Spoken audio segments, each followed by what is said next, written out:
Hello best English, हम अंग्रेजी सीखना चाहते हैं। सबसे पहले आप सबसे एक छोटा सा क्वेश्चन, आप इंग्लिश कैसे सीखना चाहते हैं? अपने तरीके से, अपनी शर्तों पर। गुड। क्या आपको पता है कि एक अनुमान के अनुसार अंग्रेजी बोलने वाले भारतीय अंग्रेजी नहीं बोलने वाले भारतीयों से सालाना 2 लाख से ज्यादा कमाते हैं। आपको यह भी मालूम होना चाहिए कि एक अंग्रेजी बोलने वाले सुरक्षा कर्मी को सिक्योरिटी ऑफिसर बोला जाता है और अंग्रेजी नहीं बोलने वाले को सिक्योरिटी गार्ड। सिर्फ अंग्रेजी बोलने की क्षमता के कारण एक सुरक्षा कर्मी जैसे मामूली कर्मचारी की कमाई 3 गुना बढ़ जाती है ना यह कमाल की बात? Let me now tell you कि हम इस मैजिकल लैंग्वेज को कैसे सीख सकते हैं। बोलने के लिए सुनने की जरूरत होती है। आपको ऐसा थ्रिल महसूस होगा जैसा आपने शायद पहले कभी नहीं महसूस किया होगा। मेरे फ्रेंड की फैमिली में भी ऐसा ही कुछ बदलाव देखने को आया है। तो अब इंतजार किस बात का है? आइए तो शुरू करते हैं। पहला है A for एप्पल। एप्पल दुनिया का सबसे मशहूर फल है। यह बहुत हेल्थी होता है। सुना है ना? An apple a day keeps the doctor away. एक एप्पल रोज खाएं,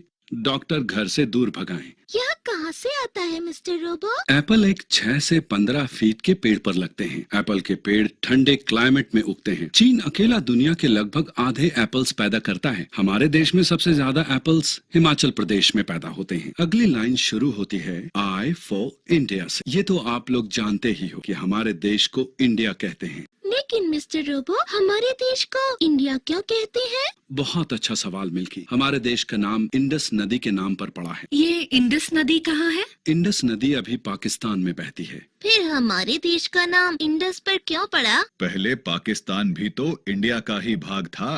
अरे यह तो मुझे पता ही नहीं था। We will start with a new lesson now. English अथवा किसी भी भाषा के लेटर्स को उनके प्रोनाउंसिएशन के आधार पर 2 भागों में डिवाइड किया गया है, वावल एंड कॉन्सोनेंट। जिस लेटर को बोलने में लंग्स से निकली हवा को बाहर निकलने तक किसी तरह की रुकावट या ब्लॉकेज का सामना ना करना पड़े उसे वावल कहते हैं। इंग्लिश के वावल्स हैं A, E, I, O और U। क्या आपने ध्यान दिया कि वावल्स को बोलते वक्त कैसे भीतर से निकली हवा को कहीं भी फ्रिक्शन का सामना नहीं करना पड़ता है, यानी कि हवा आसानी से बिना किसी रुकावट के निकलती है। A, E, I, O, U. The word vowel comes from the Latin word vocalis, meaning vocal, relating to voice. यानी कि vowels का रिश्ता आवाज से है। The 21 consonants are B, C. अंग्रेजी भाषा में एक खास तरह के शब्द होते हैं जिन्हें हम आर्टिकल्स कहते हैं। अंग्रेजी में आर्टिकल्स हैं a या a, an और the। a और an दोनों का अर्थ एक होता है। दोनों ही अक्सर दूसरे वर्ड्स के साथ में प्रयोग होते हैं। जब साथ वाला दूसरा वर्ड वावल से शुरू होता है तब एन का प्रयोग होता है, और जब साथ वाला दूसरा वर्ड कॉन्सोनेंट से शुरू होता है तब ए का प्रयोग होता है। जैसे एन एप्पल, एक सेब, एन एलिफेंट, एक हाथी, अ कार, एक कार, अ बॉय, एक लड़का। द का प्रयोग भी हमेशा किसी दूसरे शब्द के साथ ही होता है। जब दूसरा वर्ड वावल से शुरू होता है तब द को दी कहते हैं, और जब दूसरा वर्ड कॉन्सोनेंट से शुरू होता है तब इसे द कहते हैं। द एलिफेंट, हाथी, द बॉय, लड़का। आपको यह जानकर आश्चर्य होगा कि हिंदी और इंग्लिश दोनों एक ही लैंग्वेज फैमिली की हैं। तब जानते हैं कि हिंदी के 12 वावल्स और 33 कॉन्सोनेंट्स को इंग्लिश के 5 वावल्स और 21 कॉन्सोनेंट्स का इस्तेमाल करके कैसे लिखते हैं? अ, ए, आ, डबल ए और कभी कभी ए भी। ई, आई, ई, डबल ई, ए, ई, ए आई, ओ, औ, ए यू, अंग, A N, uh, A H. कई बार हम आ के लिए भी सिर्फ एक ए का इस्तेमाल करते हैं। पहले मैं शब्दों को बोलूंगा और फिर आप सब एक साथ उनको मेरे पीछे दोहराएंगे। एम, लक्ष्य, to direct towards a particular person और ऑब्जेक्ट, किसी विशेष व्यक्ति या वस्तु की ओर निर्देशित करना। एबल, योग्य, to have the skill and intelligence, कौशल और बुद्धि होना। अपोलोजाइज, गलती की क्षमा याचना। Cop, police, a police officer, police अधिकारी। Did you know that the word cop comes from copper, जो कि बोलचाल की भाषा में पुलिस के लिए इस्तेमाल किया जाता था, क्योंकि पुराने दिनों में पुलिस वाले कॉपर यानी तांबे के बैजेस पहनते थे। क्रैक, टूटना, टू ब्रेक और split, often with a sharp noise, जोर की आवाज के साथ टूटना। कजन, चचेरा भाई। आंख, the organ of site in living beings, जीवों में देखने की। क्या आप जानते हैं कि आप आंख बंद कर छींक नहीं सकते? फिट, स्वस्थ, to be in proper size, shape and health. स्वस्थ और सेहत से ठीक होना का Space between two things. दो वस्तुओं के बीच की जगह. Oscar, a prestigious American award for excellence in the film industry in any sphere. Town, Kasba, a densely populated area which is larger than a village but smaller than a city. एक घनी आबादी वाला क्षेत्र जो गांव से बड़ा लेकिन शहर से छोटा हो. Tantrum, गुस्से का आवेश. Yeks, हिचकी, a hiccup, हिचकी. Zwieback, सूखी रोटी. तो इसी के साथ खत्म होता है हमारा आखिरी मॉड्यूल इंग्लिश अल्फाबेट का. आज के मॉड्यूल में हम cardinal numbers 1000, 1000, 10,000, 10,000, 100,000, 1 lakh, 1 million, 10 lakh, 10 million, 1 crore, 100 million, 10 crore. 4 गुना को इंग्लिश में कहते हैं 4 times as much और 4 बार को इंग्लिश में कहते हैं 4 times.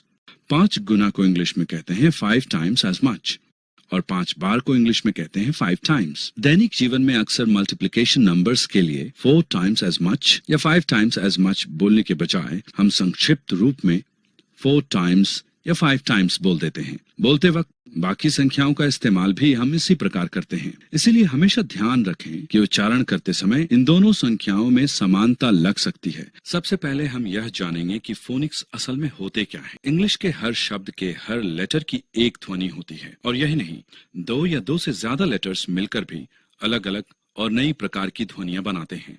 जैसे लेटर टी की ध्वनि है ट और एच की ह. अगर इन दोनों लेटर्स को जोड़ दें TH तो जो ध्वनि उच्चारित होती है वह है जैसे शब्द फेथ में. और अब अगर T और H के बीच C जोड़ दें तो च की ध्वनि उच्चारित होगी जैसे कि शब्द कैच में. मगर इस बार हम ध्यान देंगे कि उनकी ध्वनि उच्चारित करते समय हमारे होंठ किस प्रकार हिलते या खुलते हैं. आओ as in cow, ओय as in oil, I as in tiny. अब आखिरी 3 ध्वनियों को देखते हैं. यू, ई, अ. इन तीनों ध्वनियों में होंठ अलग अलग प्रकार से हिलते और सिकुड़ते हैं. ध्यान दीजिए. यू, ई, अ.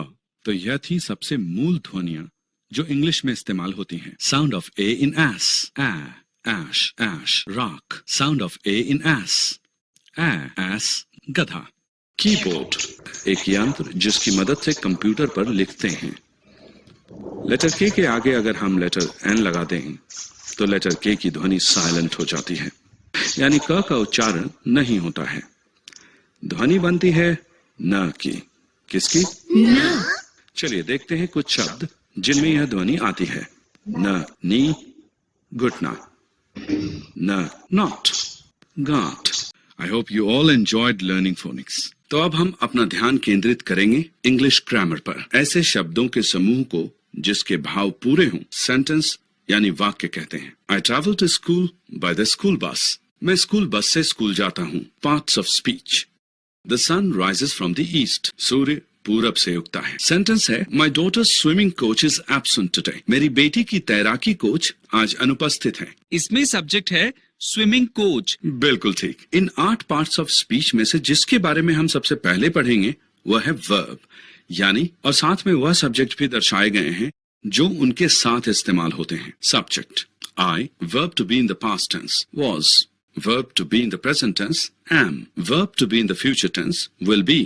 उसी तरह से subject is you and verb to be in past tense is were and verb to be in present tense is are and verb to be in future tense is will be. Similarly, he, she, it, was, is, will be.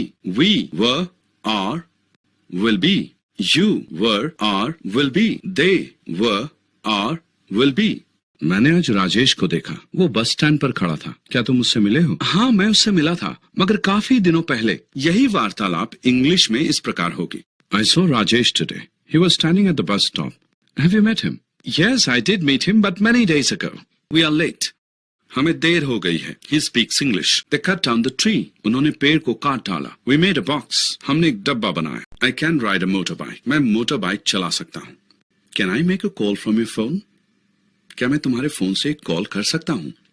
To seek permission, यानी अनुमति मांगने के लिए. May I have a cup of coffee? क्या मुझे coffee का एक प्याला मिल सकता है? यानी क्रिया के समय को हम दर्शाते हैं tense, यानी काल की मदद से. तो जैसा कि मैं पहले भी जिक्र कर चुका हूँ, समय को तीन हिस्सों में बांटा जा सकता है, द प्रेजेंट यानी वर्तमान काल, द पास्ट यानी भूतकाल, द फ्यूचर यानी भविष्य काल, और हर टेंस यानी काल को भी तीन हिस्सों में बांटा जा सकता है, जो है सिंपल, कंटिन्यूअस और परफेक्ट टेंस। तो इस वीडियो के जरिए एक समाज सेवा और देश सेवा के लिए एक लाइक बनता है। प्रेस द बेल आइकन और friends and family and relatives को फॉरवर्ड करें ताकि ये पूरी चैरिटी का कॉन्सेप्ट पूरे हिंदुस्तान में फैलाएं और पूरे हिंदुस्तान के युवा अच्छी से अच्छी इंग्लिश कम्युनिकेशन सिस्टम को सीख सके।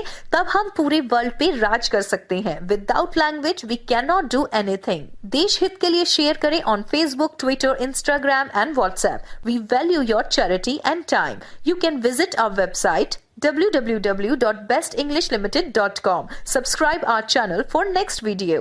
Thanks for watching. Thanks for your time.